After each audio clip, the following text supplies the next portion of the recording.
আউযুবিল্লাহি মিনাশ শাইতানির রাজিম বিসমিল্লাহির রহমানির রহিম।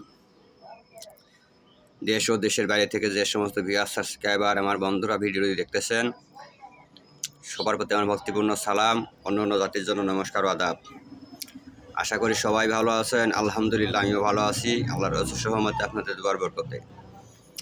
আমি শুরু করছি মহান আল্লাহ পাক তার পিয়ারা হাবিব রাসূল পাক সাল্লাল্লাহু আলাইহি ওয়াসাল্লামকে স্মরণ করে, তার পাক কদম মুবারকে ভক্তিপূর্ণ চুম্বন করে আমার দোয়াল মুর্শিদ শাহ চন্দ্রবরী সুলতানুল আউলিয়াকে তার কদমে ভক্তিপূর্ণ সালাম। চার তরিকার চিয়ের চার ইমাম, পৃথিবীর সমস্ত অলিয়ালা গাউস কুতুব, পীর মুর্শিদ এবং কি আমার মাতা পিতা গুরুজনদেরকে স্মরণ করে আমি এই মহামূল্যবান কিছু আলোচনা করব। সেটা হলো, আমি শুরু থেকেই কবিরাজি করে ছোটো থেকেই কবিরাজি করি। তাঁদের লাইনে শুরু করছি আজ 15 বছর, আর কবিরাজি করতাম আরও আগের থেকেই। তাই আমি চ্যানেল খুলছি হলো 1 বছর প্লাসটা বাদ দেন, হয়তো 1 বছর 1 মাস বেশি হইতে পারে। এই 1 মাস ধরে তো চ্যানেল রানিং হইতে 1-1.5 মাস সময় লাগছে। টোটালি 1 বছর এখনও পুরোপুরি হয় না, সম্ভবত 1 বছর। এই 1 বছরের মধ্যেই মোটামুটি অনেক শিষ্য আমার কাছে আসছে, শিষ্যত্ব গ্রহণ করছে। কারো শিষ্য আমার কাছে আসে শিষ্যত্ব গ্রহণ করছে,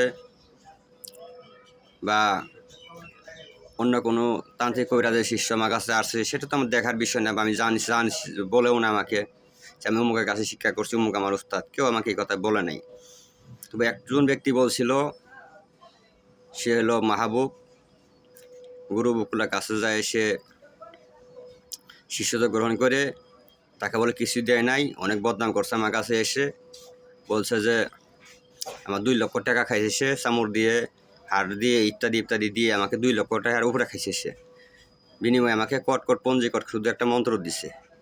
এভাবে অনেক কথাই বলছে। আমি বলছি, দেখেন, শুধু একটা কথা সে বুদ্ধি থাকে, তারপরে সে আপনার ওস্তাদ। তার বদনাম আমার সামনে করবেন না, কোনো ওস্তাদের বদনাম আমার সামনে করবেন, এটা আমি মানিয়ে নেব না। কারণ তার কাছে কিছু পান না, তার বদনাম আমার কাছে করতে আসেন। আমার কাছে যাওয়ার পর আপনি যে আমার বদনাম করবেন না, তার বিশ্বাস কী আছে?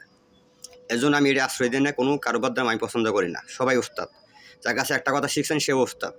এজন্য আমি এটা আগে গিয়ে বলে দেই। আর যার যেখানে ইচ্ছা, আমার এখান থেকে যাওয়ার পর যদি 10টা ওস্তাদ ধরার ইচ্ছা থাকে, শিক্ষা করার প্রয়োজন থাকে, আপনি মনে করেন অবশ্যই করতে পারবেন। কোনো আফসোস নাই, কোনো দাবি নেই। আপনারা ভালো কিছু হন, শিক্ষা করেন, মানুষের উপকার করেন। আমাকে বাদ দিয়ে আরও 10টা ওস্তাদ ধরেন, আমি আরও খুশি। আপনারা শিক্ষা করেন, সফল হন। তবে কোনো ওস্তাদের বদনাম কারো কাছে বলবেন না। যে একটা কথা শেখা, সে ওস্তাদকে সম্মান দিয়ে আপনারা চলবেন। এই কথাটা আমি বলে দিই সবাইকে।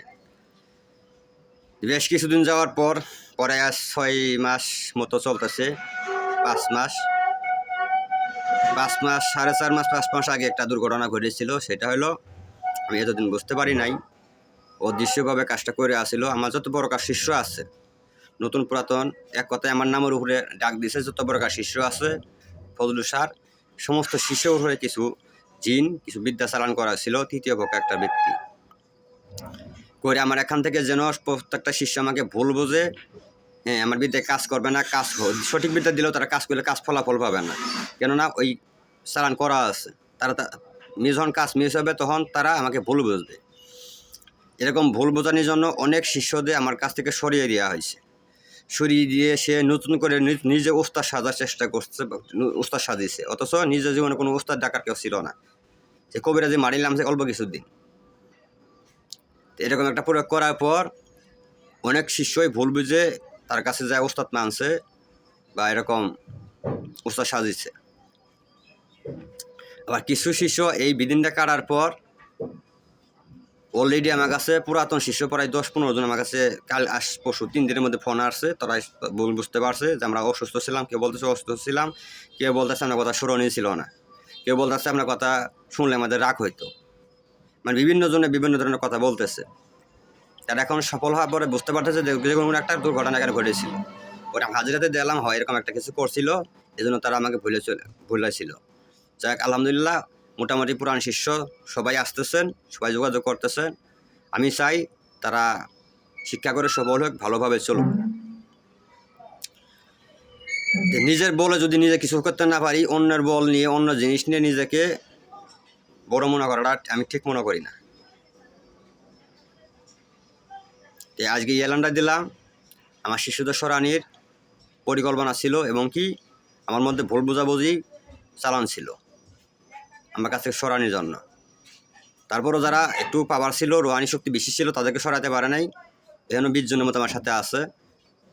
ইনশাআল্লাহ তারা অনেক কষ্টের মধ্যেও তারা পরিকল্পনা কার্যক্রম চালায় যেতেছে অনেক ধৈর্য ধরে। তারা ধৈর্য পরীক্ষা দিয়ে তারা পাশ করছে, মোটামুটি তারা সফলও হয়েছে ইনশাআল্লাহ। তো আজকে এই পর্যন্ত কথা ছিল, একটু আলোচনা করলাম। আপনারা সবাই সতর্ক থাকবেন, সাবধান থাকবেন, আপন ওস্তাদকে সবসময় খেলে থাকবেন, মানে সম্মানের সাথে দেখার চেষ্টা করবেন।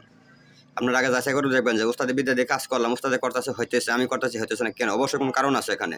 কারণগুলো আগে যাচাই করে দেখবেন, জানবেন, তারপরে একজনকে ভুল বুঝবেন। এছাড়া কাউকে ভুল বোঝাটা ঠিক না। দেখবেন অন্য কোথাও থেকে কেউ তৃতীয় পক্ষ, কোনো শত্রুপক্ষ কেউ আপনাকে কিছু করতেছে কিনা, সরানির জন্য কিছু করতেছে কিনা, লক্ষ্য রাখতে হবে। অনেক তো ভাবে কারো উপরে ভুল বুঝবেন না। আমি দোয়া করি সকল শিষ্যই, দেশ বিদেশের সকল শিষ্য ভালো থাক, সুস্থ থাক, সবল হোক, তারা শিক্ষা করে মানুষের সেবা করুক। সবার প্রতি আমার দোয়া আশীর্বাদ রইল। সবাই আমার জন্য দোয়া করবেন। আল্লাহ পাক আমাকে সুস্থ রাখছেন, ভালো রাখছেন, আলহামদুলিল্লাহ। আমি যেন সুস্থ ও সফলভাবে মানুষের সেবা করে যাইতেছি, যেন যাইতে পারি। শিষ্য বানানি আমার মূল উদ্দেশ্য না। আমার উদ্দেশ্য হলো মানুষের সেবা। মানব সেবা বড় সেবা। ইনশাআল্লাহ নিয়মিতভাবে ধারাবাহিকভাবে মানুষের সেবা করতেছি, চিকিৎসা করতেছি, আলহামদুলিল্লাহ। আল্লাহ পাক সবাইকে মুক্ত করতেছেন আমার ওসিলায়। আমি যেন ধারাবাহিকভাবে এভাবে মানুষের সেবা করে যেতে পারি। সবাই আমার জন্য দোয়া করবেন।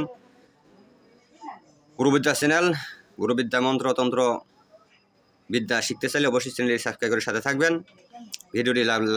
ভিডিওটি ভালো লাগলে অবশ্যই লাইক করে শেয়ার করে সমাজে পৌঁছে দিবেন, যেন ভুল বোঝাবুঝি তথ্যটা সবাই জানতে পারে। তো আমি এখান থেকে বিদায় নিতেছি, অন্য একটি ভিডিওতে আবার আসবো। আসসালামু আলাইকুম রহমতুল্লাহি বারাকাতুহু।